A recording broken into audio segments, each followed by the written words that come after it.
আসসালামু আলাইকুম আপু, আবারও তোমাকে আমি নিয়ে আসলাম, তোমার সাথে একটু গল্প করব। ওয়ালাইকুম আসসালাম আপু। আজকে আসলে তোমার ব্যক্তিগত জীবন নিয়ে একটু জানতে চাইবো যে তোমার যে এক্সপেরিয়েন্সটা তোমার লাইফে, আমার কাছে মনে হয় এটা খুব ভ্যালুয়েবল একটা এক্সপেরিয়েন্স, এবং তুমি এত সুন্দর এত ম্যাচিউর ওয়েতে পুরো প্রসেসটা ডিল করেছো। অবশ্যই কষ্ট হয়েছে, অবশ্যই তোমার মাঝে মাঝে মনে হয়েছে যে আর সম্ভব না, হাল ছেড়ে দেই। তারপরেও এত সুন্দরভাবে কষ্টটাকে তুমি কোনো ভিকটিম রোল প্লে না করে বা কোনো ভিকটিম ব্লেমিং না করে এত রিজিলিয়েন্ট ওয়েতে জিনিসটা ডিল করেছো, এবং আলহামদুলিল্লাহ তুমি সুন্দরভাবে লাইফের সামনে এখন এগিয়েও যাচ্ছ। সো এটাই তুমি যখন একটু আমাদের সাথে শেয়ার করবে, হয়তো এই ভিডিওটা যারা দেখবেন ওনারা কারো কারো এরকম কষ্ট থাকতে পারে, এবং বর্তমানে আসলে এই ঘটনাগুলো তো খুব অহরহই ঘটে।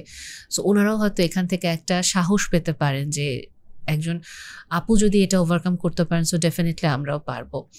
রাইট। সো ডেফিনেটলি আপু, আমি যদি তোমাকে প্রশ্নটা করি যে তোমার যখন আপু মানে ডিভোর্স দিব কি দিব না একটা সময় তৈরি হচ্ছে, সো ওই পেইনফুল টাইমটাতে তুমি আসলে কিভাবে এরকম একটা স্ট্রং ডিসিশন নিতে পারলে? ফার্স্ট অফ অল আপু, ডিভোর্সের ডিসিশনটা তো কখনোই সহজ না। কারণ কোনো মেয়ে বা কোনো ছেলে আই থিঙ্ক এভাবে বিয়ে করেন এটা ভেবে যে আমি ডিভোর্স দিয়ে দিব। তো আমিও এরকম চিন্তা করিনি, আমারও ছিল যে ফর এভার অ্যান্ড এভার। কিন্তু যখন জিনিসটা আমি দেখলাম যে মানুষটার মধ্যে ওভাবে কোনো চেঞ্জ আসার সম্ভাবনা নেই, তখন আমি তারপরও এরকম না যে আমার কালকে মনে হয়েছে আমি আজকে ডিভোর্স দিয়েছি, সেটা না। তারপরও একটু সময় নিয়েছি। এর মধ্যে আমি যেটা করেছি যে আমি একটা প্রোজ অ্যান্ড কনস বা মানে আছে না, ডিভোর্স দিলে আমার লং টার্মে কী সুবিধা, লং টার্মে কী অসুবিধা, ডিভোর্স না দিলে আমার লং টার্মে কী সুবিধা, শর্ট টার্মে কী অসুবিধা, এরকম একটা কিছু মানে এক্সপ্লোর করেছি। মানে লিটারালি আমি ওটা নিয়ে লিখেছি যে আমার ওর সাথে থাকলে কি শর্ট টার্মে সুবিধা হবে, শর্ট টার্মে কী অসুবিধা হবে, যদি ডিভোর্স দিয়ে দিই শর্ট টার্মে কী সুবিধা হবে কী অসুবিধা হবে। মানে এগুলো নিয়ে আমি একটু ডিটেলসে ভেবেছি, আমার ফ্যামিলির সাথে কনসাল্ট করেছি। কিন্তু এটা অবশ্যই খুবই ডিফিকাল্ট একটা ডিসিশন ছিল। এই ক্ষেত্রে বিষয়টা কি যে আমার কাছে মনে হয় যে আল্লাহ এই দিক দিয়ে আমাকে হেল্প করেছে। সেটা হলো যে একটা টক্সিক রিলেশনশিপে মানুষ যতদিন থাকে তত তো তার লাইফে ট্রমা অ্যাড হয়। তো আলহামদুলিল্লাহ সামহাও আল্লাহ আমাকে ওই সময় মানে জিনিসটা মানে ক্লিয়ারলি দেখিয়ে ফেলেছে যে এখানে আসলে খুব একটা আশা নেই। তো সেই জন্য আমি আসলে মানে বেশ কিছুটা সিদ্ধান্ত এগুলা মানে চিন্তাভাবনা করে একটু সময় নিয়ে তারপর ধীরে সুস্থেই, খুব অনেক ধীরে সুস্থেও না, বাট মোটামুটি তাড়াতাড়ি আমি রিলেশনশিপ থেকে বের হয়ে আসছি। কিন্তু হ্যাঁ, ওই টাইমটা খুব খারাপ ছিল, এবং ওইটা পরেও আমি বলবো যে প্রায় 1-2 বছরও কিন্তু আমার জন্য টাইমটা খুব কঠিন ছিল। লাইক এরকম হতো, কেউ আমাকে ওই টপিক নিয়ে কথা বললে ওইটা নিয়ে দেখা গেছে যে আমি সারাদিন কান্না করতাম। মানে পরের 2টা বছর কাইন্ড অফ এরকম গেছে, এবং পরে আরেকবার বিয়ে করার চিন্তা এটা করতেও আমার বেশ লম্বা একটা সময় কিন্তু লেগেছে, if I am being very honest. তো ইয়েস, ওই টাইমটা খুব টাফ ছিল, বাট আমি ডিভোর্সের ডিসিশনটা এভাবে নিয়েছি যে এটা নিয়ে আসলে ডিপলি ভেবেছি। রাইট, মানে আমি মানে কি বলবো, আমরা সাইকোলজিতে এই জিনিসটা বলি যে ডিসিশন মেকিংয়ের ক্ষেত্রে আমরা এরকম প্রোজ অ্যান্ড কনস লিস্ট বানাই। সেই মানে যে কি বলবো টুলটা আমি সাহায্য নিয়েছি, আমার ফ্যামিলির সাপোর্ট নিয়েছি, তাদের মানে মতামত নিয়েছি, দেন আমি হচ্ছে ডিসিশনটা নিয়েছি। তো এই ক্ষেত্রে আমার মনে হয় আমার ফ্যামিলি সাপোর্টটা এবং মানে আমার নিজের যে মানে নলেজটা, এটা আমাকে হেল্প করেছে। কখনো আপু সাধারণত যেটা আমরা দেখি যে যখন ডিভোর্স একটা ডিসিশন ফাইনাল করতে যাই যে কোনো একটা মেয়ে বা ছেলে, তখন একটা জিনিস কিন্তু মাথায় ঘুরে যে আমি আরেকটু দেখি বা আমি কি রিগ্রেট করবো না তো। সো এই যে তুমি মাত্র আমাকে বললে যে তুমি প্রোজ অ্যান্ড কোনস করেছো, তুমি প্রোজ অ্যান্ড কোনস যখন করেছো তখন কি আপু এই ডিলেমাটা কাজ করেনি? যদিও তোমার ফ্যামিলি সাপোর্ট ছিল, তুমি প্রোজ অ্যান্ড কোনস করেছো, তারপরেও তো কিছু সময় আমরা ডিসিশন নিতে খুব ভয় পাই, কারণ আমাদের মাথায় বারবার হোয়াট ইফ বাট এগুলো ঘুরতে থাকে। সো এই জিনিসগুলোকে আপু কিভাবে বিট করা যায় বা কিভাবে করেছো তুমি? বিষয়টা হচ্ছে কি যে আপু, এই ডিলেমাটা তো থাকবেই। মানে এই ডিলেমা না থাকা মানে হচ্ছে যে আমি তো রোবট। আমার এই ডিলেমাটা অবশ্যই ছিল, কিন্তু আমি যেটা দেখেছি যে যদি এখানে কোনো মানে আছে না যে কি বলবো, যেহেতু আমি বললাম যে আমি এটা নিয়ে ভেবেছি, আমি কিন্তু একদিন আমার ইমোশন আসছে, পরের দিন আমি এটা করিনি। কিন্তু এই প্রোজ অ্যান্ড কনস করার পরেও আমার ভিতরে ছিল যে না, মানে আচ্ছা আমি কি ঠিক ডিসিশন নিচ্ছি, আমি কি এটা নিয়ে রিগ্রেট করব। ইভেন আমার কিছু কাছের ফ্রেন্ডরাও এটা নিয়ে আমাকে বলেছে যে দেখ তুই কিন্তু অনেক ভালো একটা মেয়ে, তুই কিন্তু নরম সরম একটা মেয়ে, তুই কি ডিভোর্সের ট্রমাটা নিতে পারবি কি না। কিন্তু আমার কাছে মনে হয়েছে কি যে রিলেশনশিপের যে ট্রমাটা, সেটার তুলনায় ডিভোর্সের ট্রমাটা আমার কাছে ওই সময় খুব মানে আমার কাছে মনে হয়েছে যে রিলেটিভলি ইজিয়ার মনে হয়েছে। সো এরকম না যে আমি ভাবছি ডিভোর্স দিলে আমার লাইফ ঝিঙ্গালালা হয়ে যাবে, আমি জানতাম ওখানে আমার কষ্ট হবে, বাট পয়েন্টটা এই পর্যায়ে পৌঁছায় গিয়েছে যে এই মানুষের সাথে থাকার কষ্টের তুলনায় আমার ডিভোর্সের কষ্টটা কম কষ্টদায়ক। তো সেই জন্য হ্যাঁ ওই হোয়াট ইফ অবশ্যই এই রিগ্রেটের ভয়টা আমার সবসময় ছিল, কিন্তু এটা বিট করার উপায়টা হচ্ছে যে লাইক এটা আসলে 100% আপনি কখনো বিট করতে পারবেন এটা আমার মনে হয় না। আমার মনে হয় যে এই হোয়াট ইফটা হয়তো মানুষের ভিতর থাকে এবং প্রতিবার আসলে তখন আবার নিজেকে ওই জিনিসটা আবার বোঝাতে হয়। মানে জিনিসটা কিন্তু এরকম না যে আমার একবারে আমার মাথায় চিন্তা আসছে, আমি ভাবছি যে হ্যাঁ এটা শেষ, বারবারই চিন্তাটা আসছে। মানে আমার সেকেন্ড ম্যারেজের আগ পর্যন্ত এই চিন্তাটা আসছে, আচ্ছা আমার কি এটা করা উচিত ছিল, আমার কি ভুল ছিল, তার কি ভুল ছিল, কেন এরকম হলো, কেন হলো আমরা যেটা করি কেন। তো আমাকে বারবার নিজেকে ওই প্রসেসটার মধ্যে দিয়ে যেতে হয়েছে, কার কি রেসপন্সিবিলিটি ছিল, কার কি দোষ ছিল, কার কি ভুল ছিল, এই জিনিসগুলো বারবার আসছে, বারবার আমাকে ওটা ব্রেন স্টর্মিং করে মানে ব্রেইনে ওটাকে এক্সপ্লোর করে প্রসেস করে বারবার ওটাকে রিমুভ করতে হয়েছে। সো আলটিমেটলি যেটা হচ্ছে যে আমাদেরকে আসলে রিস্ক নিতে হবে। সো রিস্ক নেওয়ার আসলে কোনো বিকল্প নাই। এবং এখানে আরেকটা জিনিস যে নট নেসেসারি যে সব সম্পর্কই আমরা এরকম হুট করে শেষ করে দিচ্ছি, যেটা হচ্ছে যে তোমার একটা কথা আমার খুব ভালো লাগলো আপু, তুমি যেটা বললা যে তুমি এখানে প্রোজ অ্যান্ড কোনস করেছো এবং তুমি দেখো যে কোন ট্রমাটা আসলে মানে সার্ভাইভেবল। তোমার কাছে মনে হচ্ছে রিলেশনশিপ ট্রমার চেয়ে ডিভোর্সের ট্রমাটা সার্ভাইভেবল হবে তোমার জন্য।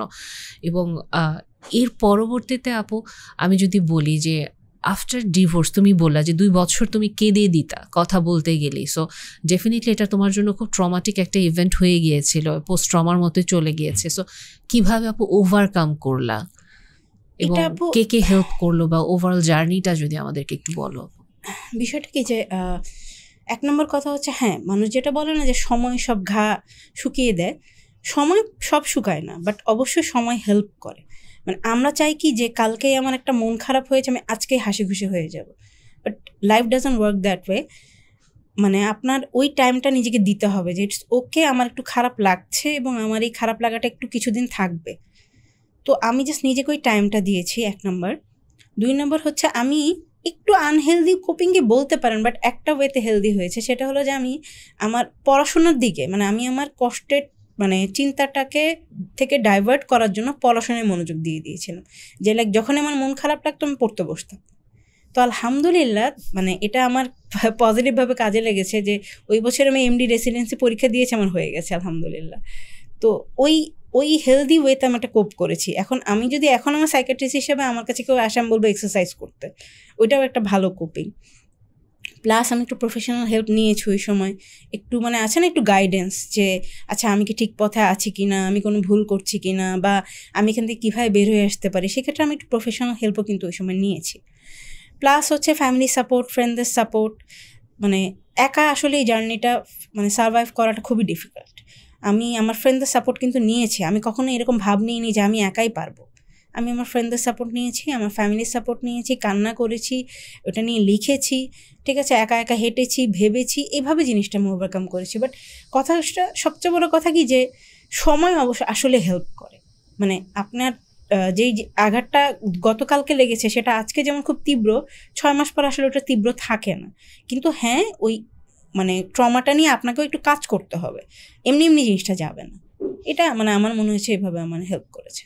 এবং এখানে আপু আমি যদি বলি এটা তোমার স্টোরির সাথে রিলেভেন্ট না, কিন্তু সাধারণত প্র্যাকটিক্যাল কেসে আমরা সাধারণত যেগুলো দেখি যে অনেক সময় আফটার ডিভোর্স তুমি বললে যে তুমি আলহামদুলিল্লাহ প্রফেশনাল হেল্প সিক করেছো, তোমার ফ্যামিলি সাপোর্ট ছিল, ফ্রেন্ডরা ছিল।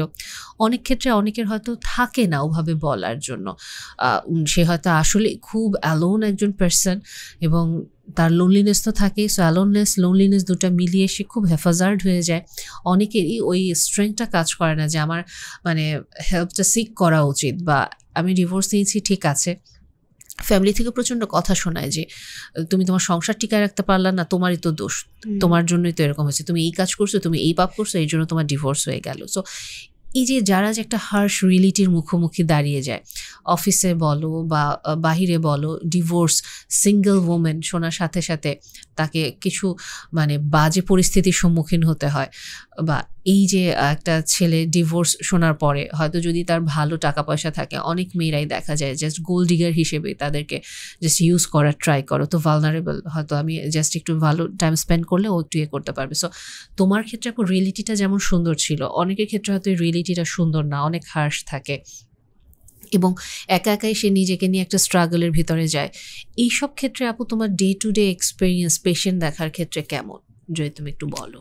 ডে টু ডে এক্সপিরিয়েন্স আপু আসলে খুব একটা ভালো না, কারণ হচ্ছে যে ডিভোর্স নিয়ে তো আমাদের একটা স্টিগমা আছেই সবসময়। আমি ডিভোর্সকে নর্মালাইজ করারও পক্ষে না খুব একটা, বাট মানে এটা নিয়ে যে স্টিগমাটাইজড হওয়া সেটাও আমি পক্ষপাতি না। মানে মাঝামাঝি একটা জায়গা থাকবে, কিছু হলেই ডিভোর্স দিয়ে দেবো সেটাও না, আবার ডিভোর্স দিলেও তাকে মানে জাজ করবো সেটা না। তো আমি যেটা দেখি যে পেশেন্টরা যেটা বলে যে আমার ডিভোর্স হয়েছে, তারপর আমার ফ্যামিলি আমার সাথে খারাপ আচরণ করে, আমাকে ব্লেম দেয়, আমি তাদের মানে আছে না তাদের সাথে আছে, আমার বাবা মা আমাকে বোঝা মনে করে, আমাকে কথা শোনায়। তো দেখা যায় কি এখানে একটা খারাপ জিনিস হয়, সেটা হচ্ছে এই ডিভোর্সের পরে যে লোনলিনেসটা থাকে, তখন যদি ফ্যামিলি সাপোর্ট না দেয় তখন এরা ভুলভাল মানে একটা রিলেশনশিপে জড়ায় যায় এবং সেটা খুবই ডিজাস্টারাস হয়। কারণ তখন তার ব্রেন কাজ করে না, সে ইমোশন দিয়ে একটা ভুল রিলেশনশিপে জড়ায় এবং তারপর গিয়ে রিগ্রেট করে, এটা একটা হয়। প্লাস ডিপ্রেশন তো হয়ই, প্লাস হচ্ছে যে দেখা যায় যে নিজের কনফিডেন্সের জায়গাটা একদম ভেঙে যায়। তো আর প্রফেশনাল হেল্প যে সিক করবে, মানে কিছু সময় থাকে না, ধরেন একটা মানুষ প্রচণ্ড অসুস্থ হলে সে তো নিজে হাসপাতালে যেতে পারে না, তাকে নিয়ে যেতে হয়। তো একটা মানুষ এমনিই ভেঙে আছে, তার ডিভোর্সের ট্রমা আছে, তার কষ্ট আছে, এই সময় যদি তার ফ্যামিলির মেম্বার বা একটা ফ্রেন্ড যদি তাকে নিয়ে যেত, এটা তার জন্য খুব ইজি হতো। বাট ওই জিনিসটা হয় না। ইমিডিয়েটলি ডিভোর্সের পরে ইউজুয়ালি আমাদের কাছে কেউ আসে না, আসে 6 মাস, 1 বছর, 2 বছর পরে হয়তো অন্য কেউ সাথে করে নিয়ে আসে, দেখে যে ও এখনও মানে রিকভার করেনি তখন, বা যেটা বললাম যে একটা ইম্পালসিভলি আরেকটা বিয়ে করে ফেলে বা একটা রিলেশনশিপে জড়ায় যায়, সেইখানে ট্রমা নিয়ে তারপর দেখা যায় আমাদের কাছে আসে। তো আমার এটা এক্সপিরিয়েন্স। আপনার কি এক্সপিরিয়েন্স? আমিও তোমার সাথে আপু একমতই। আমি যদি জিনিসটাকে তো আমি একটু মিক্স করে জাগল করে তোমাকে কোয়েশ্চেনটা করেছি, সো এটা যদি আমরা একটু স্পেসিফাই করি, তুমি যেটা অলরেডি বললা যে ফ্যামিলি থেকে আমরা আসলে কিছু সময় খুব হার্ড টাইম পেয়ে যাই, বা হয়তো আউট অফ অ্যাঙ্গার বলি, বা মানুষের কথার ইয়েতে বা সোশ্যাল ওই যে হিউমিলিয়েশন থেকে অনেক সময় তীব্রভাবে খুব কটু কথা বলে ফেলে, যেটা ভেতরটা খুব ছিন্ন বিচ্ছিন্ন হয়ে যায়। এটা ছেলে মেয়ে উভয় পক্ষের জন্যই কিন্তু সমান। আমরা সোশ্যাল গ্যাদারিংগুলোতে দেখা যায় তাদেরকে অ্যাটেন্ড করতে দেখি না, ওরা অ্যাভয়েড করতে থাকে কন্টিনিউয়াসলি, বা যখনই তাদেরকে কোনো বিষয় নিয়ে কথা বলতে যায়, মানুষরা দেখা যায় তাদের ওই বিয়ে নিয়েই টেনে আনতে যায়, যে আবার বিয়ে কবে করবা, বা কি তুমি ছেলে বা মেয়ে দেখতেছো নাকি, কেন হয়েছে, কার দোষ ছিল। সো এই কথাগুলো তাদেরকে খুব কষ্ট দেয় এবং বাবা মাও নিতে পারে না, একটা সম্পর্ক একটা টানাপোড়েন হয়। অনেক সময় দেখা যায় যে ফ্যামিলিতে ছোট ভাই বোন বা বড় ভাই বোনরাও যদি থাকে, তারাও বোঝা হিসেবে মনে করে যে তুমি তো আবার ফেরত আসছো। অনেক সময় তাদেরকে এরকম ব্লেমও দেওয়া হয় যে তুমি তোমার পাপের ফলই তুমি ভোগ করতেছো, তুমি নিজে সংসার টিকাতে পারো না, বিভিন্ন রকম ব্লেমিং তাদেরকে করা হয়। তখন তারা আসলে রিগ্রেট করে যে আমি কেন ডিভোর্সটা দিলাম, আমি তো এটার চেয়ে ওই সম্পর্কটাতেই হয়তো ভালো ছিলাম, ওই ধৈর্যটাও তারা হারিয়ে ফেলে। আবার যেটা আমি বললাম যে বাসার এই সেক্টরটা, পরিধিটা থেকে আমরা যদি একটু বের হই, অফিস, ভার্সিটি বা যে কোনো জায়গায়, বা ইভেন ওটাও না, আমি যদি জাস্ট বলি যে একটা মেয়ের রাত্রেবেলার হোয়াটসঅ্যাপের মেসেঞ্জার বা হোয়াটসঅ্যাপ বা ইমো যা যা থাকে, সোশ্যাল মিডিয়া, স্ন্যাপচ্যাট, ইনস্টা যদি আমরা চেক করি, অসংখ্য মেসেজ আসতে থাকে এবং অনেকেই দেখা যায় খুব সুযোগ সন্ধানী থাকে এবং সমাজের একটা কুৎসিত রূপ তখন বের হয়ে আসে। এবং খুব ইন্টারেস্টিং একটা ব্যাপার ওখানে আমরা তখন আমি অনেককেই দেখি, যে এটা আমি রিলিজিয়াস সার্কেলে দেখেছি, নন রিলিজিয়াস সার্কেলে দেখেছি, প্রচণ্ড মানে পশ বা হচ্ছে মডার্ন সোসাইটিতে সব সার্কেলেই আমি দেখেছি সেম সিনারিও, মেয়েদের সাথে এটা হয়, ছেলেদের সাথেও কি তাহলে হয় না? আমি যেটা বললাম একটু আগে যে হ্যাঁ, ছেলেদের সাথেও এটা হয়। অনেক মেয়ে সুবিধা নিতে চেষ্টা করে, হয়তো ভালনারেবল থাকে, জাস্ট একটু সুন্দর করে কথা বলছে, তখন দেখা যায় আসলেই তো একটা মানুষ একটা ট্রমার ভিতর দিয়ে আসছে, তার এটা একটা অ্যাকিউট ট্রমা থেকে আস্তে আস্তে পোস্ট ট্রমায় কনভার্ট হয় অনেকেরই। ওই সময়টাতে কেউ যদি একটু আদর করে কথা বলে খুব স্বাভাবিকভাবে ভালনারেবল হয়ে যায়, মনে হয় এই মানুষটা আমাকে যেভাবে বুঝেছে, আমার আগের যিনি এক্স উনি তো কখনো এভাবে বোঝে নেয়, এবং তখন ওই জিনিসটা আমাদের ভেতরে মনে হয় এই আমার জন্য বেস্ট, একেই আমার দরকার। কিন্তু আমরা এটা বুঝতে পারি না যে সামনের মানুষটা আসলে কোনো দুষ্ট উদ্দেশ্য আছে নাকি, এই মানুষটাকে আসলে দুষ্ট কিনা। আমরা ভালো মতো তার মানে স্টোরি শুনি না, বা তার ফ্যামিলি স্টেটাস আমরা দেখি না, বা ফ্যামিলি ব্যাকগ্রাউন্ড আমরা চেক করি না। আমরা জাস্ট ইম্পালসিভ হয়েতে যে আমি আগে কষ্ট পেয়েছি, এই মানুষটা আমার জন্য বেস্ট, ও আমাকে এটা বিশ্বাস করাইছে, আমার সেলফ ওয়ার্থ আমাকে অনুভব করাইছে, দেন মানে he or she is best for me. এবং ওই জায়গাটাতে আমরা সবচেয়ে বড় ভুলটা করি। এবং এখানে আরেকটা যে জিনিসটা আমার কাছে মনে হয় যে আমরা যখন একটা ট্রমার ভেতর থেকে আসি, তুমি যেটা বললাম যে তুমি তোমার ট্রমাটা হিল করার জন্য তুমি হেল্প সিক করেছো, অনেকে আমরা ভাবি কি যে ওই যে সময়ের সাথে সাথে নিজে নিজে এটা ঠিক হয়ে যাবে, কিন্তু ট্রমা আসলে নিজে নিজে হিল হয় না, এটা হেল্প লাগে অন্যদের। সো এই যে হেল্পটা অন্যদের লাগে, অনেক ক্ষেত্রে আমরা এটা নিতে প্রস্তুত থাকি না, এবং আমরা অনেক ক্ষেত্রে আমাদের এক্সের প্রতি খুব ভিন্ডিকটিভ হয়ে যাই কখনো কখনো, যে ওকে আমরা স্টক করি, ওকে আমার চেয়ে লাইফে বেটার কাউকে পাচ্ছে, ওকে আমার চেয়ে লাইফে ভালো কিছু করতেছে, অথবা আমরা যেটা করতে থাকি যে ওকে আমার দেখায় দিতে হবে যে আমি ওর চেয়ে অনেক ভালো ডিজার্ভ করি, ওর চেয়ে আমি অনেক ভালো থাকতে পারি। সো এই যে ট্রমা থেকে যে আমার যে একটা কগনিটিভ ডিস্টরশন হচ্ছে, আমার ব্রেইন যে এলোমেলো হয়ে যাচ্ছে, এটা আমরা বুঝতে পারি না। এবং আমার থট প্রসেসটা আমি যে নর্মাল প্রসেসে যেভাবে চিন্তা করতাম ওটা আমরা করি না, আমরা একটা ডিফারেন্ট ওয়েতে চিন্তা করছি। এবং তখনই আলটিমেটলি আস্তে আস্তে করে আমি মানে কাকে আসলে প্রমাণ করার জন্য একটা ইম্পালসিভলি আরেকটা রিলেশনশিপে গেলাম, এটা আমি খেয়ালও করিনি। কিন্তু ওভারঅল আমার ভেতরে ওই যে চেঞ্জ থট প্রসেস, আমি একটা ইম্পালসিভ রিলেশনে যাচ্ছি এবং কন্টিনিউসলি প্রুভ করতে চাচ্ছি, আমি কন্টিনিউসলি বেটার করতে চাচ্ছি, অদৃশ্য একটা যুদ্ধ করে যাচ্ছি। বা এটাও তো একটা সিনারিও। আরেকটা যেটা হয় যে আমরা অনেকেই ইম্পালসিভ ডিভোর্স দিই বর্তমানে। তোমারটা যেটা খুব ভ্যালিড রিজন ছিল, তুমি কষ্ট পাইছো, তুমি প্রসেস করেছো, জিনিসটা নিয়ে চিন্তা করেছো, ওয়াইজ ডিসিশন মেকিং করেছো, ওয়াইজ মাইন্ড থিঙ্কিং। অনেকেই দেখা যায় যে মন ভালো লাগছে না, এটা হচ্ছে না, আমি থাকবো না তোমার সাথে, শেষ। বিশেষ করে দেখা যায় যে ড্যাডিস প্রিন্সেস বলি বা মামাস বয় বলি, এরা বেশি করে এটা, যে খুব আদরের, আমার এটা হচ্ছে না, আমি এটা থাকবো না, হ্যাঁ হ্যাঁ হ্যাঁ দিয়ে দিলাম। এরপরে যেটা হয়, আমি মিস করতেছি, তো এখন আমার তো এখন আর কিছু ভাল লাগে না, ওকে তো আমি খুব ভালোবাসি। এবং এটাও কিন্তু আপু আরেকটা সিনারি, আমি ঠিক জানি না যে এটা মানে বর্তমানে মানুষ, আমি প্রচুর পরিমাণে এই কেসগুলো পাই যে ডিভোর্স হয়ে গেছে, সেকেন্ড ম্যারেজ হয়েছে, তারপরে আবার এক্সের সাথে কথা বলছে, এবং সেকেন্ড ম্যারেজের যে পার্টনার সে খুব ইনসিকিউর হয়ে যাচ্ছে যে ঠিক আছে তুমি কেন ওর সাথে কথা বলছো, হতে পারে কো প্যারেন্টিং করার জন্য, এর জন্য বলছো, কিন্তু অনেক সময় কো প্যারেন্টিংয়ের কোনো ইস্যুই নাই, বাচ্চাই নাই তাদের, but still they are talking, এবং এই কানেকশনটা তাদেরকে খুব ইনসিকিউর করে। এই পার্টটাতে আপু তুমি কেমন দেখো বা কি বলবা? এটা আমিও দেখি, বাট মানে এখানে যেটা হয়, জিনিসটা আসলে খুব আগলি হয়ে যায় যে তারা ডিভোর্সটা তো ইম্পালসিভলি দিয়েছে, তার মাথার ফিলিংস আছে, তো সে ভাবে যে আমি পরের বিয়েতে মনে গিয়ে খুব ভালো কিছু পাবো, তখন সে পায় না। তখন সে দেখে যে ও আমার তো আগের হাজব্যান্ডই ভালো ছিল, তো সে দেখা যায় তাকে আবার নক দেয়, আবার কনভারসেশন শুরু হয়, তো জিনিসটা খুব খারাপ দিকে চলে যায়। এটা আমিও দেখেছি। প্লাস আরও যে জিনিসটা হয় যে তখন আবার সেকেন্ড বিয়েটাও টিকে না, আবার সে যে প্রথম জনের কাছে ব্যাক করতে যায় সেটাও আবার টিকে না। সো মাঝখান দিয়ে এই মানুষটা একটা ডিভোর্সের ট্রমা প্লাস দুইটা ডিভোর্সের ট্রমা নিয়ে মানে মোটামুটি একদম মানে খুবই ভালনারেবল একটা অবস্থা হয়ে যায়। মানে এটা হচ্ছে আমার এক্সপিরিয়েন্স। এখানে আপু আমি যদি আরেকটু বলি, একটু ইন্টারাপ্ট করলাম, আপু কোয়েশ্চেনই করবো তোমাকে।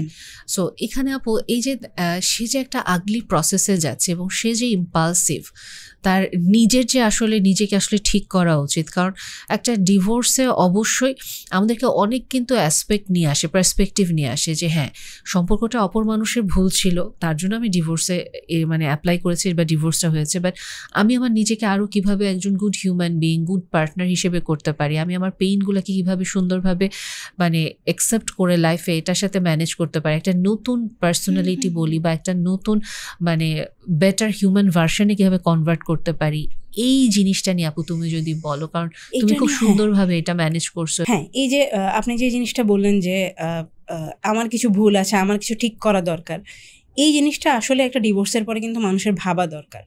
এটা কিন্তু সেলফ ডাউট না যে আমার মনে হয় খালি ভুল ছিল, আমার দোষ ছিল, সেটা না।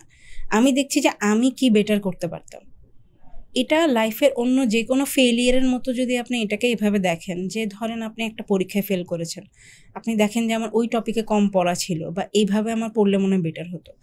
সেম অ্যাজ ম্যারেজ, বা ডিভোর্স, যেহেতু আমার ওখানে একটা মানে বলবো ফেল রিলেশনশিপ আছে, একটা ফেলিয়ার আছে, আমি দেখেছি যে আমার কী কী ভুল ছিল, এবং নেক্সট রিলেশনশিপে আমি কিন্তু এই জিনিসগুলোই ঠিক করার চেষ্টা করছি। সেই জন্য হয়তো বা মানে আমার মনে হয় আমি আগের চেয়ে আরও বেটার আছে। অবশ্যই আমার পার্টনারও ভালো মাশাআল্লাহ, বাট আমার মনে হয় কি যে আপনি যদি আগের প্যাটার্নই একই রাখেন এবং ভাবেন যে আমিই ঠিক, এক্স্যাক্টলি, তাহলে কিন্তু আপনি ওই একই জায়গায় বারবার ঘুরতে থাকবেন এবং সবসময় ওই ভিকটিম রোলটা প্লে করবেন যে আমার সাথে কেন বারবার এরকম হয়। আপনার কি মনে হয়? হ্যাঁ আপু, এটা আমি তোমার সাথে সম্পূর্ণ একমত। কারণ কি অনেক সময় দেখা যায় যে অনেকই ভালো মানুষ থাকে এবং ওনারা খুব ট্রমাটিক রিলেশনের ভিতর দিয়ে যান, ডিভোর্সটা নিতে হয়। সো আমার কথাটা ওখানে যে দেখেন অনেক সময় হয়তো অতিরিক্ত ভালো মানুষ হওয়াটাও আমাদের জন্য বিপজ্জনক। আমার হয়তো ওই ট্রেডটা নিয়েও কাজ করা উচিত। আমাকে ডিসিশন নিতে হবে যে কখন আমি আসলে আমার জন্য মানে স্টপ করতে হবে, কখন আমাকে কন্টিনিউ করতে হবে। এবং আমার মানে ওভারঅল ডিভোর্সের এই পয়েন্টটাতে আমার যেটা মনে হয় কি যে আমাদেরকে না কখনো থামতে শেখানো হয় না, কিন্তু সবসময় আমাদেরকে বলা হয় তোমাকে চলতে হবে, দৌড়াতে হবে, কোথাও থামা যাবে না, থামলেই তুমি হেরে যাবা। মানে এবং এই কারণে একটা সম্পর্ক আমাকে কোথায় থামাতে হবে, কারণ আমার এত কষ্ট হচ্ছে, আমি এটা নিতে পারছি না, আমি কোথায় থামবো এটা আমি বুঝতে পারি না, আমার ভেতরে ডাউট কাজ করে। আবার অনেকের যেটা টেন্ডেন্সি থাকে যে মানে আমি একটুতেই সব কিছু ছেড়ে দিই। সো ওইটাও যেমন আমাদের জন্য খুব বিপজ্জনক, যে কোনো ইম্পালসিভ ডিসিশন আমার নেওয়া উচিত না, আমার নিজেকে অবশ্যই গড়ে তোলা উচিত, আমার নিজের দিকগুলো দেখা উচিত। আমি জিনিসটা পার্সোনালাইজ করবো না, সব দোষ আমি আমার ঘাড়ে নিব না, বাট আমি একটা হেলদি মানে হিউম্যান বিইং হিসেবে যে বিহেভিয়ারগুলো করা উচিত ওগুলো আমি করছি কিনা। অতিরিক্ত ভালো মানুষইও না, অতিরিক্ত সব কিছুতে গিভ আপ করে দেওয়ার মতো মেন্টালিটিও না। আমি জাস্ট রেজিলিয়েন্ট একজন হিউম্যান বিইং, যে আমি কতটুকু রেসপন্সিবিলিটি নিব, এই রিলেশনশিপে আমার অ্যাকাউন্টেবিলিটিটা কতটুকু প্র্যাকটিস করব, এবং আমার পার্টনার কতটুকু করছে, কতটুকু ডিসএগ্রিমেন্ট আমার করা উচিত, কতটুকু সাপোর্ট ওকে দেওয়া উচিত, এই জিনিসগুলো ওভারঅল আমার দেখা উচিত, আমার ভেতরে রাখা উচিত। যদি এগুলো আমার ভেতরে কমতি থাকে অবশ্যই আমার নিজেকে নিয়ে কাজ করা উচিত। আমি এখানে আপনাকে একটু ইন্টারাপ্ট করি, মানে আমি আপনাকে একটা প্রশ্ন করি যে এই যে আপনি যে জিনিসটা বললেন না, আমরা আমাদের এক্সকে স্টক করি বা আমাকে দেখাই দিতে হবে, মানে বিষয়টা হচ্ছে আমাকে ডিভোর্সটা জিততে হবে, আমাকে দেখাতে হবে যে আমি তোমার চেয়ে ভালো আছি। আপনি যদি আপনাকে কেউ জিজ্ঞেস করে যে এই জিনিসটা থেকে আমি কিভাবে বের হয়ে আসবো, মানে এই মেন্টালিটি থেকে বের হয়ে আসার উপায়টা কি, আপনার কি মনে হয়? প্রথম কথা কি আপু, আসলে আমাকে এইটা মাথায় আনতে হবে যে আমি আসলে কাকে দেখানোর চেষ্টা করতেছি, এবং আমি আসলে কাকে প্রমাণ করার চেষ্টা করতেছি। আমার এক্সকে দেখানোর চেষ্টা করতেছি, সো মানে আলটিমেটলি ওকে দেখায় আমার লাভ কি? আমি দেখাইলাম, আমি না হয় ওর চেয়ে সুন্দর কাউকে বিয়ে করলাম, আরও আমি ওর চেয়ে আরও যে হচ্ছে মানে সাকসেসফুল ক্যারিয়ারে আরও সুন্দর একটা ফ্যামিলিতে আমি বিয়ে করলাম, ঠিক আছে আমি বিয়েটা করলাম, ও দেখলো, ওর না হয় জ্বালা হইলো, কিন্তু এরপরে বিয়েটা করার পরে যদি এটা আমার একটা ইম্পালসিভ ডিসিশন হয়, এরপরে যদি আমি শান্তিতে না থাকি তাইলে কি? এবং ধরলাম যে এরপরে এরাও ভালো, এরা আসলেই ভালো, সব কিছু ভালো, এবং আমার পার্টনার দেখলো, মানে এক্স যে সে এটা দেখলো, এরপরে কি? এমনও তো হতে পারে সে অলরেডি আমার মানে সেও তার লাইফে সুন্দরভাবে সেটেল হয়ে গেছে, তারও বিয়ে হয়ে গেছে, সে তার ক্যারিয়ার নিয়ে আসে তার মতো, আমি হয়তো তার জন্য পারফেক্ট ছিলাম না, সে ভালো আছে। সো আলটিমেটলিও দেখলো যাচ্ছে ও এরকম আছে, ঠিক আছে। সো সে যদি এখন আমি যাকে দেখাতে চাচ্ছি তার ওই একদিনের জ্বলনির জন্য আমি যে এতগুলা মাস বছর জ্বললাম, ওকে আমার দেখাইতে হবে কাইন্ড অফ, আমি ওকে ডিভোর্স দিয়েও ওর সাথে আমি সংসার করতেছি আমার মাথার ভিতরে। এবং এটা তো বর্তমানে আমি আসলে যাকে ভালোবেসে বিয়ে করার চেষ্টা করছি, যে ফ্যামিলির পার্টনার, যে ফ্যামিলির মেম্বার আমি হলাম, ওদের সাথেও তো আমার একটা বিট্রে হয়ে যায় না?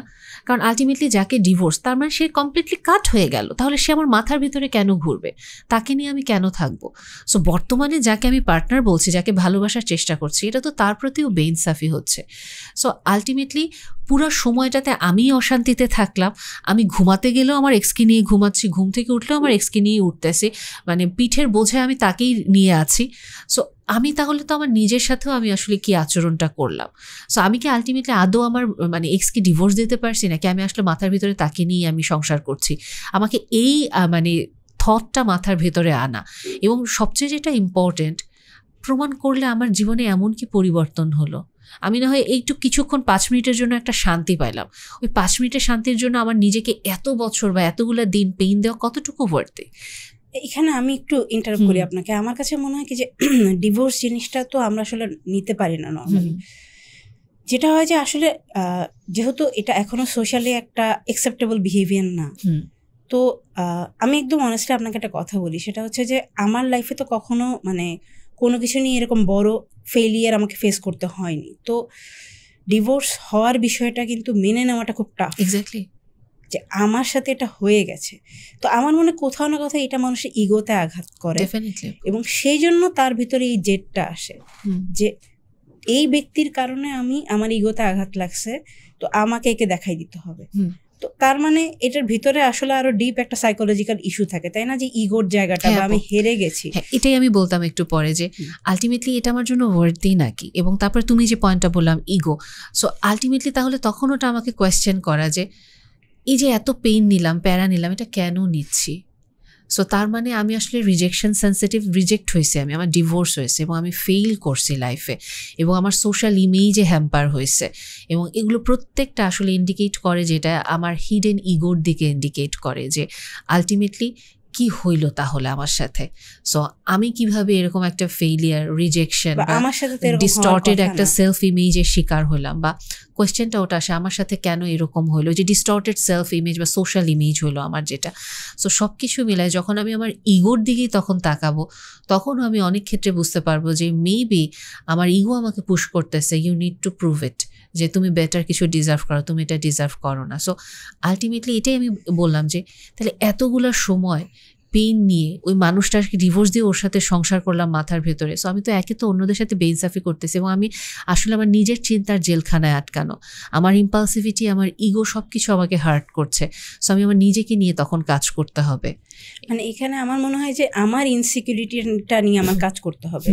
আমি যে তার কাছে মানে তার সাথে জিততে চাচ্ছি, তার মানে হচ্ছে মানে আছে না যে আমার নিজের কাছে একটা প্রুফ লাগবে যে আমি ঠিক, আমি ভুল হতে পারি না, আমি হারতে পারি না, আমি জিতছি, এই জিনিসটা আমার লাগবে। বাট দিন শেষে আমি যদি মানে আগের তুলনায় ভালো থাকি, নিজেকে ইমপ্রুভ করি, রাইট, এবং নিজের যে চিন্তার মানে কগনিটিভ ডিস্টর্শনগুলো, মানে আমার ডিস্টর্টেড থিঙ্কিংগুলোকে ঠিক করতে পারি, তাহলে ওইটাই তো আমার আসলে অ্যাকচুয়াল উইন। এক্স্যাক্টলি।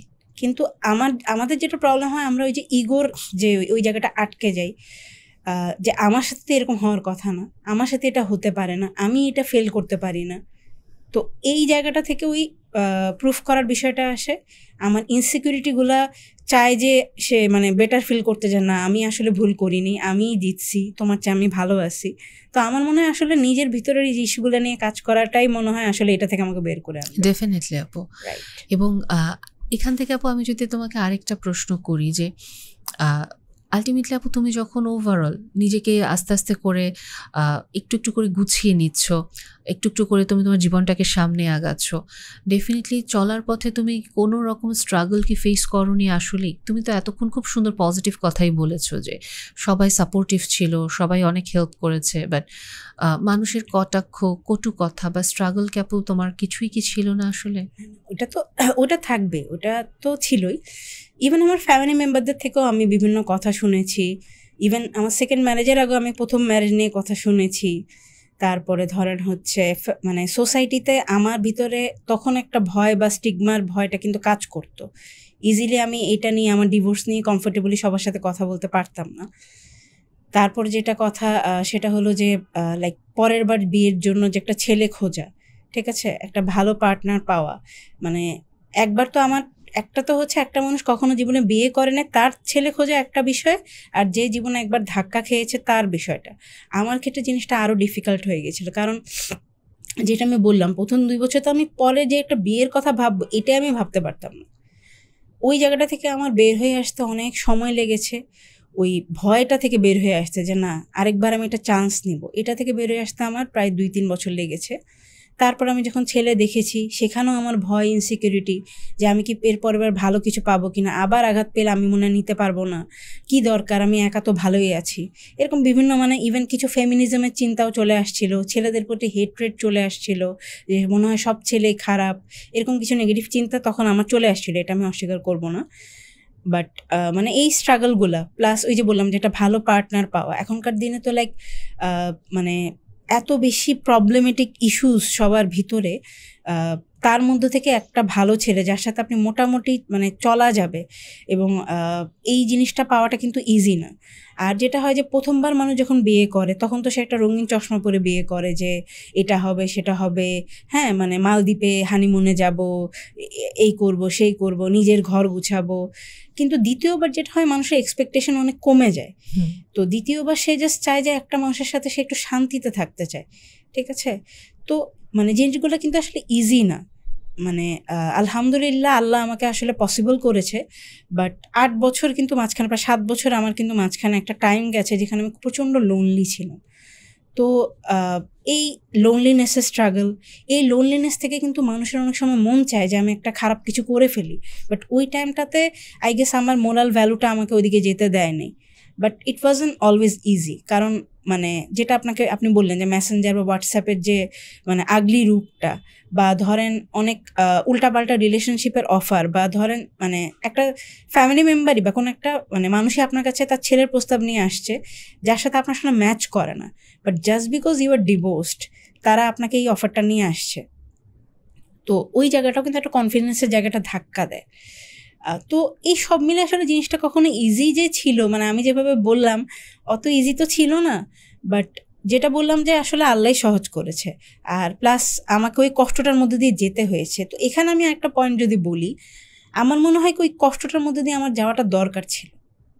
এই কথাটা শুনলে একটু অদ্ভুত লাগতে পারে, বাট আমার মনে হয় কি যে আমি যদি কষ্টটার মধ্যে দিয়ে না যেতাম, হয়তো বা এই যে আমার নিজের ভিতরে কিছু চেঞ্জ করা দরকার, আমারও কিছু ভুল থাকতে পারে, একটা রিলেশনশিপে যাওয়ার জন্য যে আরও ধৈর্য, আরও মানে এক্সপেকটেশনগুলা আরও রিয়েলিস্টিক হওয়া, ঠিক আছে, এই জিনিসগুলো হয়তো বা আমার ভিতর আসতো না যদি আমি ধাক্কাটা না খেতাম।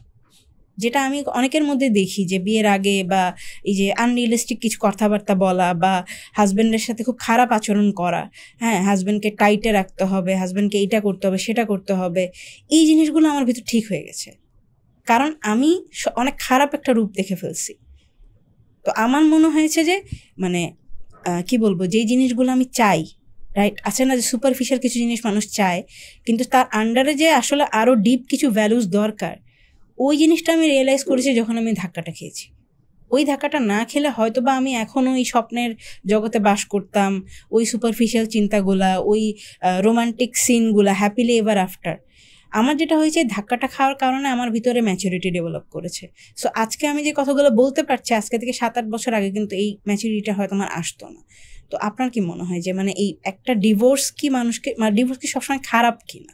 আমি মুগ্ধ হয়ে তোমার কথাগুলো শুনছিলাম, আমার খুব ভালো লাগছিল আপু। সো আসলে আপু তুমি না খুব সুন্দর কিছু কথা বলছো, এবং এটা রিফ্লেক্ট করার মতো যে কিছু সময় আসলে এই যে তুমি যেটা বললা যে 7 বছর আগের মানুষ আর আজকের মানুষ তুমি এক না, একজন পরিবর্তিত রূপান্তরিত মানুষ, এবং এটা আসলে অনেক বেশি রিয়েলাইজেশনটা আমরা সবাই হয়তো করতে পারি না। আমরা হয়তো কেন হলো ওই কষ্টটার ভিতরেই থাকি, বাট আমার কাছে মনে হয় এটা আসলেই আপু যখন প্রয়োজন, ডিভোর্স একটা অপশন, এটা আল্লাহ বলেছেন নিকৃষ্টতম হালাল হলেও, বাট স্টিল এটা হালাল।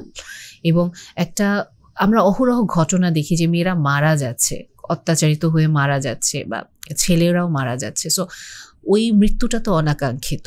সো ওরকম এক্সট্রিম কেসের চেয়ে একটা ডিভোর্স তো ভালো, প্রতিদিন একটু একটু করে মারা যাওয়ার চেয়ে এই ডিভোর্সটা ভালো। কিন্তু যদি আমাকে অপশন থাকে সম্পর্কটা ভালো মতো টিকিয়ে রাখার জন্য, আমাকে ওই এফোর্টটা দিতে। কথায় কথায় ইম্পালসিভ ডিভোর্স কখনোই গ্রহণযোগ্য না, যেটা আমাদের সোসাইটিতে অনেক বেড়ে যাচ্ছে। এবং সমস্যাটা হয় কি আপু, যে আমরা সবসময় ইম্পালসিভ কাজগুলোকে এত হাইলাইট করে ফেলি যে একটা জিনিসের যে ভালো দিক থাকতে পারে ওটা আমরা আসলে হারায় ফেলি, এবং খারাপ দিকগুলোই তো হাইলাইট হয়, সো ভালো দিকগুলো আসলে হারিয়ে যায়।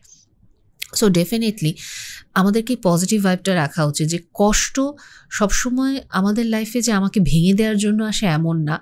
কষ্ট আসলে আমাকে শেখায় যে আমি আমার নিজেকে কতটুকু স্ট্রেচ করতে পারি, আমার কতটুকু আসলে নিজের কষ্ট নেওয়ার ক্ষমতা আছে, নিজেকে নতুন একটা মানুষে আমি রূপান্তর করতে পারি ইতিবাচক উপায়ে।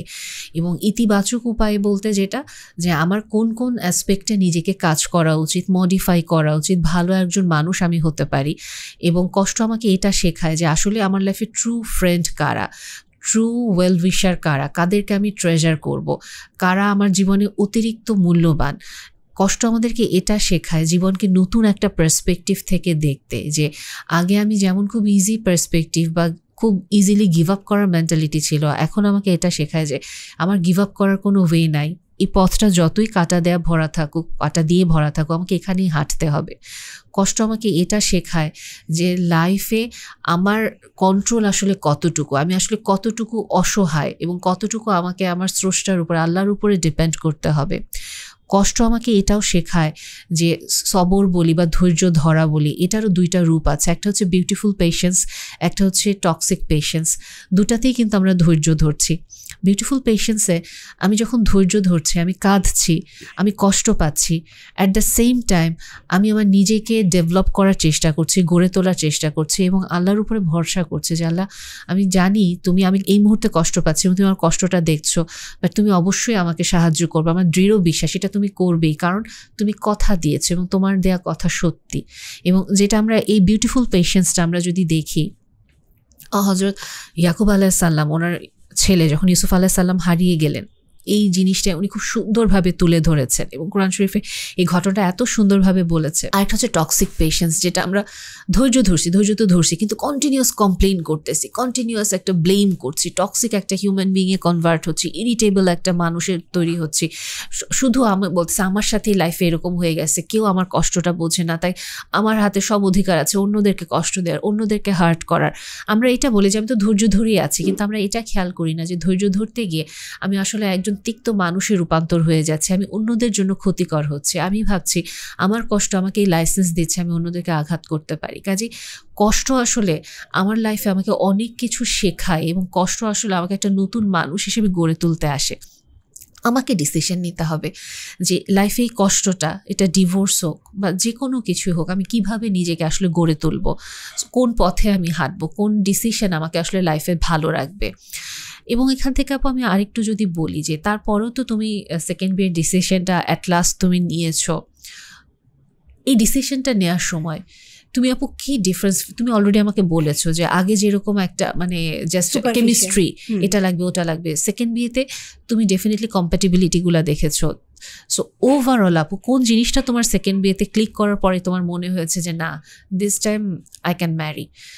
ওকে, এখানে আপু যেটা আমি দেখেছি সেটা হলো, যেটা বললাম যে প্রথমবার ছিল কেমিস্ট্রি, পরের বার দেখেছি কম্প্যাটিবিলিটির ক্ষেত্রে সবচেয়ে বেশি যেটা ইম্পর্টেন্ট ছিল লাইফ নিয়ে আমাদের এক্সপেকটেশন, পার্টনার প্রতি এক্সপেকটেশন, ভ্যালুজের জায়গাটা, বিশেষ করে ভ্যালুজের জায়গাটা যদি না মিলে তাহলে ওটা আমি মনে করি অ্যাটলিস্ট আমার জন্য ডিল ব্রেকার ছিল এবং সবার ক্ষেত্রে। তো ভ্যালুজের জায়গাটা ঠিক আছে কিনা, লাইফ নিয়ে প্ল্যানিংটা কীরকম, তারপরে তার কি বলবো ফিউচার প্ল্যান লাইক বাচ্চার ব্যাপারে, ফাইন্যান্সিয়াল এক্সপেকটেশনের ব্যাপারে, তারপরে ওয়াইফ হিসেবে তার আমার থেকে যে এক্সপেকটেশনগুলো সেটা আমি ক্লিয়ার জানতে চেয়েছি, আমার লিমিটেশনগুলো কি সেটা তাকে বলেছি, তার লিমিটেশনগুলো কি সেগুলো আগে কথা বলেছি। কারণ কি দেখেন, যখন বিয়ের কথা হয় শুরুতে সবাই মিষ্টি মিষ্টি কথা কিন্তু সবাই বলে যে তোমার প্রিয় রং কি, তোমার প্রিয় খাবার কি, বাট যেহেতু আমরা দুজনেই ধরেন মানে কি বলবো ঘর পোড়া গরু, তো আমাদের ভিতরে দুইজনের ভিতরে কিন্তু কিছু ইনসিকিউরিটি ছিল, কিছু ভয় ছিল। তো আমরা প্রথমে হচ্ছে মানে ওই কি বলবো নেগেটিভ কথাগুলোও বলেছি যে লাইক আমার এই জায়গাটা একটু ইনসিকিউরিটি আছে, আমার এই জায়গাটা একটু গ্যাপ আছে, সেগুলো নিয়ে আমরা একটু কথা বলেছি। বা কোন কোন জিনিস একেবারে আমার জন্য না হলে হবে না, যেমন যে কথাটা বললাম ভ্যালুজের জায়গাটা মিলে কিনা, যে একটা মানুষ আমার ক্ষেত্রে আর কি, যে একটা মানুষ নামাজ পড়ে কিনা এটা আমার জন্য ইম্পর্টেন্ট, আমি বিয়ের পরে তাকে চেঞ্জ করে ফেলবো এই চিন্তা আমি আর করিনি। তো সে নামাজ পড়ে কিনা, তার ফাইন্যান্সিয়াল প্ল্যানিং কি, তার দেশে থাকবে না বিদেশে থাকবে, আমার প্রতি তার এক্সপেকটেশন কি, আমার কি কি লিমিটেশনস আছে, তার কি কি লিমিটেশনস আছে সেটা আমি মেনে নিতে পারবো কি না, ইত্যাদি ইত্যাদি। মানে এভাবে তখন চিন্তাটা মানে সিদ্ধান্তটা নিয়েছি। তো এখানে কিন্তু একটা জিনিস আমি একটু বলি যে মানে আমার এই ডিসিশনটা নেওয়ার ক্ষেত্রে যেহেতু আমার পার্সোনাল স্টোরি শেয়ার করছি তাই আমি এটা বলছি, একটা লং ডিস্টেন্সের বিষয় আছে। তো লং ডিস্টেন্সটা কিন্তু পেইনফুল একটা জিনিস এবং এটাতে কিন্তু অনেক কনফিউশন হয়, অনেক ঝামেলা হয়। তো এখানে আবার আমি ওই 7 বছরের কথাটা টানি, ওই 7 বছরের যে লোনলিনেসটা না, ওই লোনলিনেসটা আমার আসলে ফিল করার দরকার ছিল।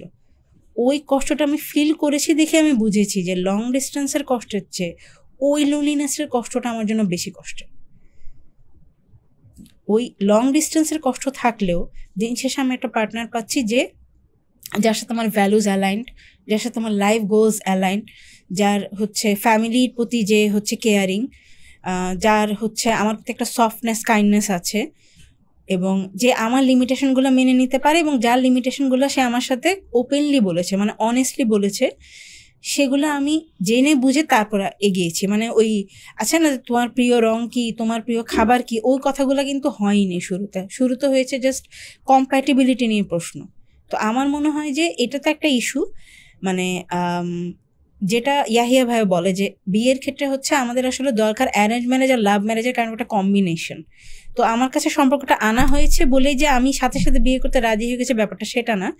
আমি মানে প্রথম হচ্ছে সম্পর্কটা আসছে একজন রিলায়েবল মানুষের থেকে, তারপর আমি সেটা দেখেছি, আমি আমার যারা মানে আমি নিজে কথা বলে দেখেছি, আমার মানে কি বলবো, একটা রিলায়েবল জায়গা থেকে যেহেতু আমার সম্পর্কটা মানে আসছে, তো ওখানে একটা ট্রাস্টের বিষয় আছে, প্লাস আমি নিজে কথা বলেছি, দুইটা কম্বাইন করে, ও প্লাস আমি ইস্তেখারার নামাজও পড়েছি, তো সব মিলিয়ে তারপর আমি ডিসিশনটা নিয়েছি, এটাই আর কি।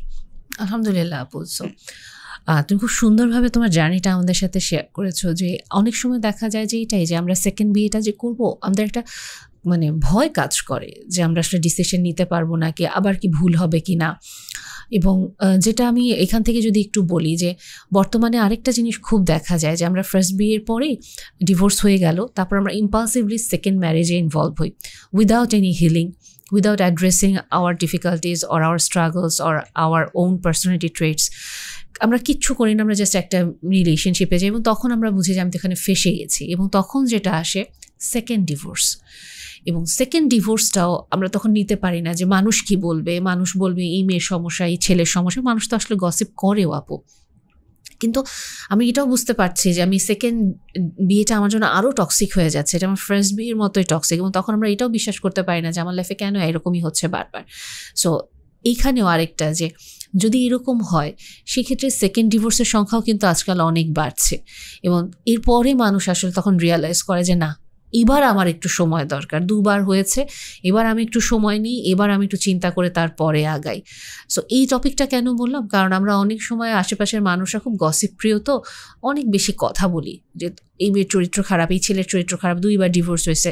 আমরা এটা না করি, কারণ ওই মানুষের স্টোরিটা আমরা জানি না, আমরা একটু ওদের প্রতি সহনশীল হই, একটু সদয় হই, এবং যতক্ষণ পর্যন্ত একটা মানুষ তার পার্সোনাল লাইফ নিয়ে এগুলো নিয়ে কথা বলতে আগ্রহী না, আমরা পুশ না করি। এবং এগেইন আমরা বলছি না আমরা ডিভোর্স প্রিচ করার জন্য আজকে এখানে বসিনি, আমরা যা জিনিসটা বলতে চাচ্ছি যে একেবারে তিলে তিলে শেষ হয়ে নিঃশেষ হয়ে যাওয়ার চেয়ে আল্লাহ যেহেতু এটাকে হালাল করেছেন, নিকৃষ্টতম হালাল হলেও এটা হালাল, আল্লাহ যেহেতু হালাল করেছেন, ডেফিনেটলি উনি কিছু বুঝেই হালাল করেছেন।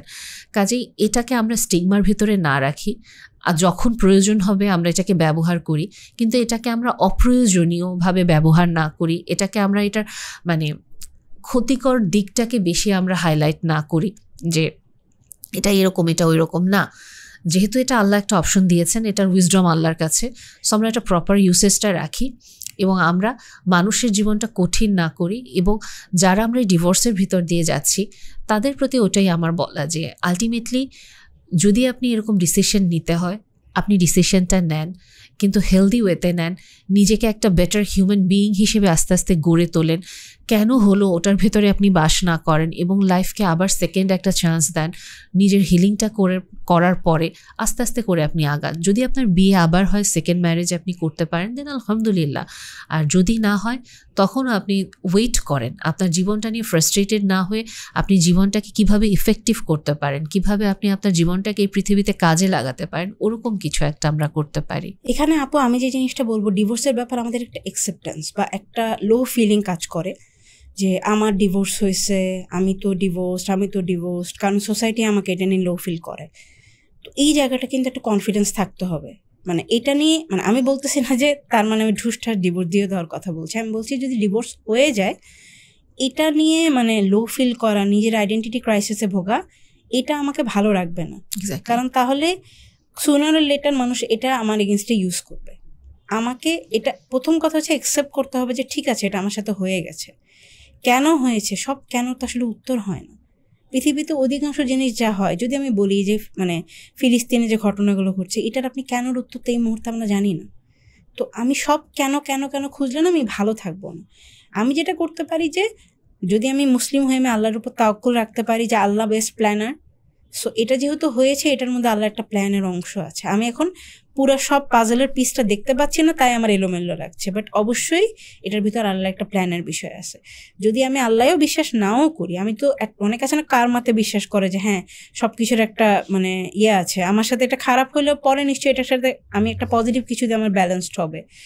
প্লাস হচ্ছে যে জাস্ট কি বলবো, যদি কেউ মানে এরকম কোনো কিছু বিশ্বাস না করে, যদি সে বিশ্বাস করে তার অ্যাকশনের উপর অনেক কিছু ডিপেন্ড করে, মানে শুধুই পৃথিবীতে তার অ্যাকশনই আছে, মানে আমি পরকালও নাই কিছুই নেই, তো আমি আমার অ্যাকশন নিয়েই ভাবি যে আমি আমার লাইফটাকে কীভাবে বেটার করতে পারি। এটা হয়ে গেছে, এখন এটা নিয়ে কেন হলো, কি হলো না হলো, এটা চিন্তা না করে আমি নিজেকে এখান থেকে কীভাবে ইমপ্রুভ করতে পারি এবং নিজের ব্যাপারটা অ্যাকসেপ্ট করা যে এটা হয়ে গেছে, তা কিন্তু এটা জাস্ট আমার একটা লাইফের পার্ট। এখানে আমি একটা কথা মানে আমার খুব ভালো লাগে, এটা আমি প্রায় বলি, কুংফু পান্ডা 2-তে একটা মানে লাইন আছে যে your story may not have such a good beginning but it's the rest of your story who you choose to be. Exactly. আপনার স্টোরিটা অবশ্যই হয়তো খারাপ এই চ্যাপ্টারটা, ধরেন একটা বইয়ের প্রথম 20 পেজে আপনার সাথে একটা ট্রমাটিক ঘটনা ঘটে গিয়েছে, এখন আপনি এইটা নিয়ে আপনি কিভাবে আগাবেন? আপনি এই ট্রমা নিয়ে বসে থাকবেন, না আপনি ট্রমা থেকে শিখে নিজেকে আরও বেটার হিউম্যান বিং বানাবেন? যতক্ষণ পর্যন্ত অ্যাকসেপ্টেন্সে আসতেছেন না যে হ্যাঁ আমার সাথে খারাপ জিনিসটা হয়ে গেছে, আপনি কিন্তু কেন ভাবলে আপনি কখনো ভালো থাকবেন না। অ্যাকসেপ্ট করে নেন যে এটার মধ্যে কিছু একটা ভালো নিশ্চয়ই আছে এবং এটা আমার সাথে হয়ে গেছে, কিন্তু আমার লাইফে আরও অনেক কিছু পজিটিভ জিনিস আছে, এবং আমি যদি মানে নিজের উপরে কাজ করি, আমি যদি নিজেকে ভালো রাখার জন্য কন্টিনিউয়াস চেষ্টা করতে থাকি, বেঁচে থাকি না, বেঁচে থাকলে যে আমার কালকেই ভালো দিন আসবে এরকম তো কোনো কথা নেই। যদি ইয়াকুব আলাইহিস সালামের কথা বলি, উনি তো কাঁদতে কাঁদতে অন্ধ হয়ে গেছে, রাইট? তো আমার যে কালকেই ভালো দিন আসবে, বা হযরত মুহাম্মদ সাল্লাল্লাহু আলাইহি সাল্লামও যখন মানে মক্কা শরীফে ইসলামের প্রচার করেছেন, উনি কিন্তু 10 বছর ট্রাই করার পরে তারপর কিন্তু জিনিসটা হয়নি, তারপর উনি হচ্ছে হিজরত করেছেন। তো তারপর উনি আসছেন, মানে জিনিসটা তো একদিনে হয়ে যায়নি। তা আমি বলতে চাচ্ছি কি যে লাইফে এখন আমার খারাপ সময় যাচ্ছে, আমি এখানেই বসে না থাকি বা এটাকে আমার ফুল রিয়ালিটি না ভাবি, আমি আগায় যাই, আগাতে থাকি, নিজের উপর কাজ করতে থাকি, আল্লাহকে ডাকতে থাকি, আল্লাহ অবশ্যই একদিন সামনে একটা ভালো কিছু আমার জন্য নিয়ে আসবে। এই পজিটিভ অ্যাটিটিউডটা আমি মনে করি প্রত্যেকটা মুসলিমের থাকা উচিত, কারণ শয়তান এই সময়টা ওয়াসওয়াসা দেয়, মানে যদিও এটা ইসলামিক টক শো না, মানে বলছি যে শয়তান ওয়াসওয়াসা দেয়, আমাদের বলে যে তোর লাইফে কিচ্ছু ভালো নয়, সব খারাপ, সে আমাদেরকে অকৃতজ্ঞ বানায়, খারাপ রাখে। ওই সময় আমাদেরকে গ্র্যাটিটিউডের উপরে আরও বেশি ফোকাস করতে হবে যে রাইট এই জিনিসটা আমার লাইফে খারাপ হয়েছে, বাট আমার লাইফে আরও অন্তত 50,000টা ভালো জিনিস আছে। সো আমি ওটার উপর ফোকাস করি, নিজের উপর কাজ করি, আগাতে থাকি। পরের বার যখন বিয়ে হবে আমি সেখানে যেন ইম্পালসিভলি ডিসিশন না নিই, আমি একটু দেখি, একটু ভাবি, আমার সিনিয়রদের সাথে কনসাল্ট করি এবং আমি কেমিস্ট্রির যে কম্প্যাটিবিলিটির উপর ফোকাস করি। আমার কাছে মনে হয় তাহলে আমি ইনশাল্লাহ আশা করতে পারি, তাও তো কোনো গ্যারান্টি নেই, সেকেন্ড ডিভোর্সও হতে পারে। কারো সেকেন্ড ডিভোর্স হওয়া মানে যে সে ইম্পালসিভলি বিয়ে করছে সবসময়, ব্যাপারটা কিন্তু তা না। ওখানেও ফেলিয়ার থাকতেই পারে, সেখানেও আল্লাহর কিছু একটা প্ল্যান আছে। এবং আমি দেখেছি অনেক সময় সেকেন্ড ডিভোর্সের পরে কিন্তু একটা মানুষ খুব আল্লাহর দিকে আরও ড্রিভেন হয়ে যায়। উল্টাটাও হয় যে আল্লাহ থেকে দূরেও সরে যাবে, অনেক আল্লাহর দিকে চলে আসে। তো হয়তো ওই ধাক্কাটা আপনার লাইফে আপনার পরকালের জন্য দরকার ছিল, বা ওই ধাক্কাটার পরে হয়তো বা আপনি নিজেকে কারেকশন করেছেন, নিজেকে সেলফ লাভ করতে শিখেছেন। তো আমি অবশ্যই ডিভোর্স নর্মালাইজ করা বা সেকেন্ড ডিভোর্সকে নর্মালাইজ করতে চাচ্ছি না, আমি জাস্ট বলতে চাচ্ছি যে লাইফ ইজ লাইক দিস, যে আপনাকে রিস্ক নিতেই হবে এবং এটার মধ্যে আপনি 100% হ্যাপি থাকবেন এটার কোনো চান্সেস নাই। এই পৃথিবীতে অ্যাবসলিউট হ্যাপিনেস সম্ভব না। এক্স্যাক্টলি। সো আমাকে চান্স নিতে হবে জাস্ট মোটামুটি ভালো থাকার জন্য, একটা মিনিংফুল স্ট্রাগল নিয়ে আগায় যাওয়ার জন্য। এই জন্য আমি বিয়ে করব না যে আমার আশেপাশে সবার বিয়ে হয়ে যাচ্ছে, বা কি বলে আমি একবার ডিভোর্স হওয়ার পরে আরেকবার তাড়াতাড়ি ইম্পালসিভলি বিয়ে করে ফেলবো না যে আমার এক্সকে আমাকে প্রুভ করতে হবে, বা আমার সোসাইটি মানে চাপ থেকে বের হয়ে আসার জন্য। আমি বিয়ে করব যাতে করে আমি আবার ভালো থাকতে পারি, এবং মানে সেই ক্ষেত্রে আমি কম্প্যাটিবিলিটি দেখব, এবং তারপরে যদি একটা খারাপ কিছু হতেই পারে এই চান্সেসটা আমি মেনে নিয়ে আগাবো, কিন্তু উইথ পজিটিভ অ্যাটিটিউড যে ইনশাল্লাহ ভালো কিছু হবে, কারণ আমি ট্রাই করবো নিজের ভালো লাইফ তৈরি করার জন্য। এটাই। অনেক ধন্যবাদ আপু, তুমি তোমার এত সুন্দর একটা স্টোরি আমাদের সাথে আজকে শেয়ার করেছো, 7 years or 8 years of beautiful patience. আলহামদুলিল্লাহ। সো কথা বলে অনেক ভালো লাগলো, এবং আশা করি যারা আজকে পডকাস্টটা শুনেছেন বা কথাগুলো শুনেছেন ওনারা অবশ্যই কিছুটা হলো একটা পজিটিভ ইনসাইট পাবেন। এবং একটু রিকোয়েস্ট করব যে আপনাদের লাইফেও যদি এরকম কোনো স্টোরি থাকে আপনারা হয়তো কমেন্ট সেকশনে আমাদের সাথে শেয়ার করতে পারেন, কারণ আসলে এরকম সুন্দর সুন্দর অভিজ্ঞতাগুলো কষ্টকর হলেও এটা আমাদেরকে অনুপ্রেরণা দেয়, এটা আমাদেরকে সাহায্য করে সাহস পেতে যে আমার এখন সময়টা কষ্টকর, বাট একটা না একটা সময় হয়তো আমি অবশ্যই মিনিংফুল একটা রেজাল্ট পাবো। Happy ending or sad ending ব্যাপারটা এরকম না, বাট মিনিংফুল একটা রেজাল্ট। সবাই ভালো থাকবেন। আসসালামু আলাইকুম।